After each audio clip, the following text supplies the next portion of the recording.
It's 6:30 in all 10 regions of the country. You receive 6:30 greetings from my Major Prime Studio. We are live from Fengodron Bange in Douala. My name is Gienda Peldrin Blanche King, and to begin the news this evening, we'll start with news from Pamo. Pamo now has a new management team. Solomon Tapiambile has been named the new general manager, while Asu Donatus is deputy general manager. This was made public recently during an extraordinary board meeting which took place in LIMBE.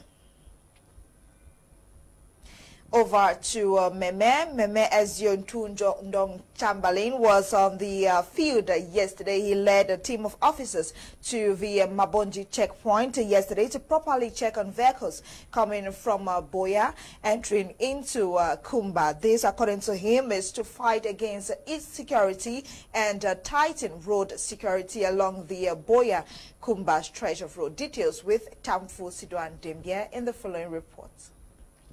On Tuesday, October 6, 2020, the Kmer Ezion Ndong Chamberlain decided to do the police work as he led a team to the Mabonji checkpoint at the entrance into Kumba from Buya Road.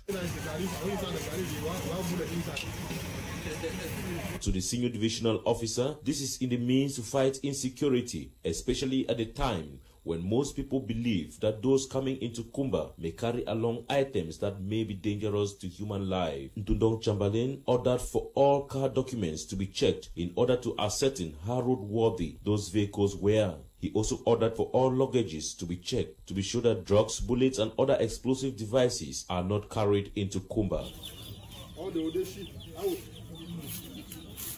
Talking to the press, he says the forces of law and order are his collaborators, and coming to the checkpoint is also a form of encouragement for their hard work. This exercise, I deem it necessary. First of all, come and encourage my collaborators who are permanently on the road for the security of the whole population. Myself, I decided to come with the forces of law and order, the areas to encourage them to check together. Because this is the resumption of school. If bad people are using that road to enter Kumba, it will be very, very difficult for us to secure the whole town.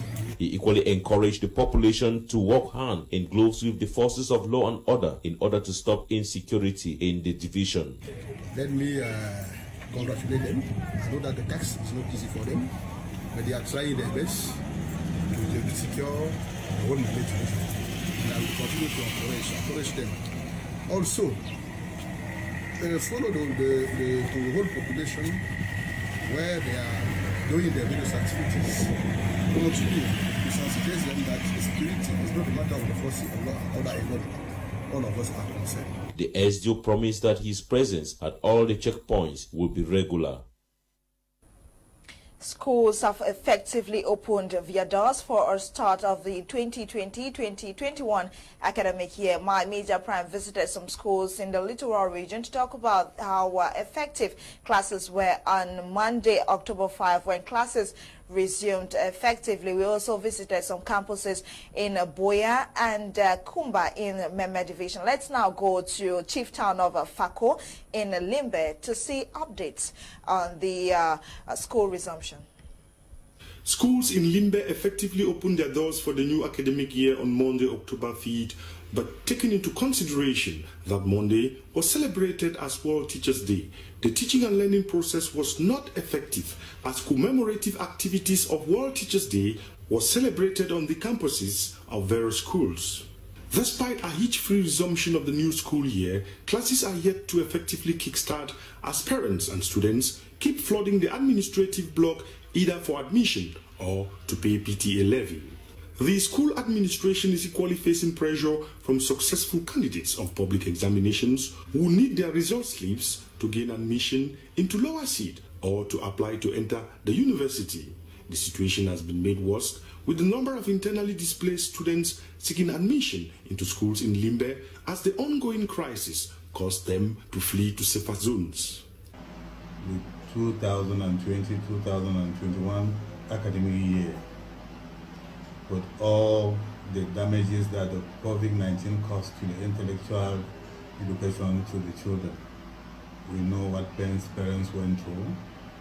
We know what pains we are going through. But notwithstanding the measures that the government and the World Health Organizations have put in place, we are implementing them for a COVID-free environment. More also, parents and students are yet to get used to the two-shift system introduced this year as a measure to keep the new school year coronavirus-free. This system will normally have some temporal challenges which we know will be handled in no distant time by the Ministry of Secondary Education. In terms of manpower, for sure there will be a shortage for the meantime, but we know that in the days ahead, where they'll be doing transfers of teachers, they are definitely going to send more staff to be able to take care of the many substreams that we have had as a result of the 50-50 division per class. For the private and lay private institutions, the two-shift system can only be effective if they experience an increase in enrollment. The divisional officer for LIMBE 1 subdivision, Acha Gilbert Quenti, accompanied by the mayor of LIMBE 1, Mboye Eposi Florence, were on the field to evaluate the level of effectiveness of the new school year and to ensure that preventive measures prescribed by the Minister of Public Health and the Minister of Secondary Education are being respected within the school milieu. We stay in Limbe, where we revisit the landslide which occurred yesterday precisely at Mile 2 Limbe, killing one and leaving another injured. According to our reporter in the following report, a building collapsed. Let's get the report. Inhabitants of Mile 2 Limbe woke up on the dusk of Tuesday, October 6th, to discover a tragic incident in their neighborhood which led to the death of one person. In the early hours of Tuesday, at about 6 a.m., an embankment which was under construction collapsed and killed a 20-year-old boy by name Banky Leslie, a student of Gulffield University Institute, who recently gained admission into the University of Boya for the current academic year. He was on site with his elder sister, Manka Marichi, to assist the builder, who had not yet come to the construction site by the time of the incident. Eyewitnesses attribute the accident to poor construction of the embankment wall, as runoff could no longer meander its way to the gutters. Manka Marie is currently at the Limbe Regional Hospital responding to treatment. Despite responding to medical treatment, it took the intervention of the director of the regional hospital for the next as she was abandoned several hours after transferred to the accident ward. Since 6 o'clock, we don't bring the 2 years to Rongo, Chico come back with the other one. We see there. They don't tell we see the need for host scan. We don't go LG. We don't go to go come back. Since 6 o'clock, can't reach moment we are standing up on our front. The talks for no person not able to take care of you. The next thing they will run by the car that is to put inside your cupboard. They go up, can down, person know they. So now we don't be vexed and say okay, we want carry the patient going for Mutengene for bingo. The divisional officer for Limbe 1 subdivision, Gilbert Quenti, accompanied by the mayor of Limbe 1, Mboye Eposi Florence, were on the scene to evaluate the level of damages caused by the incident. He also took time to condole with the deceased family while cautioning those constructing on risk zones that they are doing so at their detriment. Day 3 of Back to School in Womb subdivision and Way in Fungom subdivision of the Northwest region. Learners and teachers say they are ready to brave the odds, though some administrators complain of inadequate facilities. The learning and teaching process is effectively ongoing. Let's now get to Charles Kebwa, who reports from Bamenda. Day 3 Back to School in Menchum division of the Northwest region turned out in most schools visited in Womb subdivision and Way in Fungom subdivision, Menchum division of the Northwest. Both learners and teachers in schools are ready to deal with the school boycott operation that paralyzed education in Menchum and the Northwest region the past 4 years, with pupils and students looking forward to recover from the time lost. And by virtue of that, we have to kickstart things on the very first day. You know, here we blend theory with practice. So if we don't start early enough, we'll not have time to catch up with what we put in place. I want to say that this year is going to be better than last year. Ongoing disinfectant of some schools carried out by the district medical officer for the Womb District Hospital, Dr. Elome Ebaku, and team, including anti-coronavirus tests for teachers to ensure schools are free from COVID-19. We have already done a mass screening of many persons in the home health district. Then with the teachers that have been coming from other areas to come here to Womb, we deemed it necessary because the Ministry of Public Health has asked us to do an extension of the 3 T's for us to continue doing the test, the screening and the tracking of all the cases that we have been recording. Then with the teaching field, which has already started, we are trying to see that we should have a COVID-free school environment for all the teachers and equally for the students. The number of pupils and students compared to day one back to school has increased, and registration still progressive as school authorities envisage more pupils and students in the days ahead for the 2020-2021 school year. The threats passed by the coronavirus to school administration, the obligatory wearing of face masks and hand washing on campus to avoid the outbreak of the COVID-19 pandemic, school authorities say they are aware of. Though some school administration in Menchum and the Northwest region complain of inadequate infrastructure, making the 2 system of classes teaching is said to be effective as more learners and teachers join the Back to School 2020-2021 train. Thanks, Charles Kebwa. You're on to the 6:30 Prime News on My Media Prime. Away from that, let's now visit other countries in Africa for news-making events. Gladys Bomotongina compiled the news stories in the French language. Parlant de l'Éthiopie, Ethiopian Airlines, leader de l'aviation dans le continent africain, lance une nouvelle couverture d'assurance nommée Sheba Comfort. En effet, elle a pour objectif de prendre en charge les coûts médicaux, de rapatriement, d'évacuation et de mise en quarantaine des voyageurs diagnostiqués positifs au Covid-19. Elle s'élève donc à 5 millions de dollars par passager en cas de positivité. En Égypte, 59 sarcophages de bois comportant des momies datant de la 26e dynastie de Pharaons ayant régné il y a 25 années de cela ont été mis à jour hier. Il est reporté que certaines de ces momies sont encore en parfait état de conditionnement et selon les estimations, une multitude de sarcophages pourraient encore être exhumés sur le territoire de nécropole. En politique, le procureur de la République de Côte d'Ivoire relâchait hier une liste de 28 personnes à poursuivre contre un projet de déstabilisation du pays par le camp de Guillaume Soro. Une conversation entre celui-ci et certains de ses proches aurait été interceptée par le service de la direction de la surveillance du territoire d'IST. Selon cet enregistrement, une procédure portant réalisation de ce projet y est clairement élaborée.